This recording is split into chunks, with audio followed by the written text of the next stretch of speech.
صباح الفل يا هندسه. صباح الفل يا وليد، عامل ايه؟ اخبارك ايه يا حبيبي؟ اخبارك ايه؟ صحتك عامله ايه؟ الحمد لله تمام الحمد لله. كله تمام والله. امورني يا وليد. انا عايز افهم حاجه. انت تمام. قلت لي امبارح ان ممكن في شخص يخش حياتي بعد ما كنت انا منفتح على الناس وعندي علاقات وناجح، ان ممكن ينزلني وافشل بسببه وانغلق على نفسي تاني. ده اللي انا فهمته صح؟ ايوه ومش بس كده يا وليد، انت عندك حق. ثواني بس يا ماشي يا حبيبي، ومش بس كده. ده ممكن حد او شخص يدخل حياتك يوديك النار. يا نهار ابيض، النار؟ النار. حد يدخل حياتك يوديك جهنم كمان. بمعنى يعني ايمن عمل ربنا. الانسان ضعيف، الانسان ضعيف. النبي صلى الله عليه عليه وسلم الصلاة والسلام. قال يا وليد: يحشر المرء مع من احب. يحشر يوم الحشر او يوم القيامه، كل واحد بتحبه في الدنيا هتحشر معاه.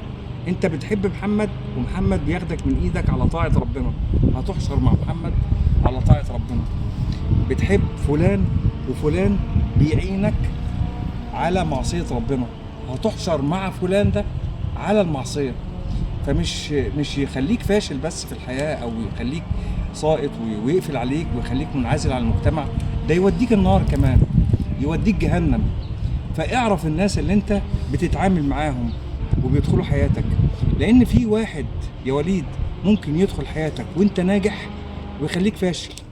لان الشخص ده كل اللي هيعمله في حياتك ان هيشغلك بيه، هيخليك منشغل بيه بس، بمشاكله، بحاله، بانك شاكك فيه، بانك شاكك في ردود افعاله، بانك عايز تعرف هو بيحبك ولا لا.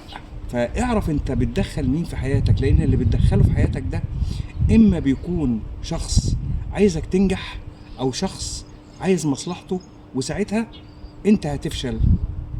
لما النبي صلى الله عليه وسلم قال يحشر المرء مع من احب، قال حاجة تانية، قال المرء على دين خليله فلينظر احدكم من يخالل.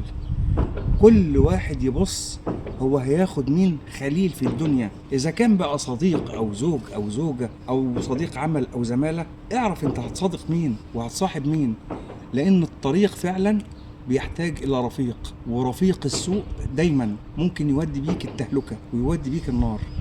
في ناس كتير انا كنت اعرفها كانت ناجحة جدا ومتفوقة جدا، ودخل اشخاص في حياتهم، وبمجرد ما الاشخاص دي دخلوا، الناس دي بقت فاشلة جدا وبقى مقفول عليها، ونسيت كل علاقاتها وفشلت في حياتها العلمية والعملية كمان.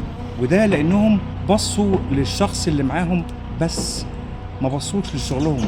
الشخص اللي معاهم شغلهم لدرجة إنه سحب طاقتهم وسحب تفوقهم وسحب كل حاجة. عايز تعرف الشخص الصح؟ اعرفه قبل ما يعرف الشخص ده كان إيه، ولما عرفه كان إيه، وبعد ما خرج الشخص ده من حياته بقى إيه. هتلاقيه كان ناجح، ولما الشخص ده دخل حياته بقى فاشل، ولما الشخص ده خرج من حياته رجع ناجح تاني. بس فكل كلمة قالها النبي يا وليد لازم نتبعها. والنبي صلى الله عليه وسلم ما ينطق عن الهوى. وبس كده يا حبيبي، اشوفك بكل خير. اشكرك يا باشمهندس محمد على المعلومات الجميله دي. حبيبي يا وليد، ودايما شكرا. مشرفني في فيديوهاتي، شكرا ودايما يا هندسة. انا سعيد بيك وفخور بيك. كتر خيرك يا هندسه على المعلومات الجميله دي. حبيبي يا وليد. شكرا. حبيبي. مع السلامه. مع السلامة.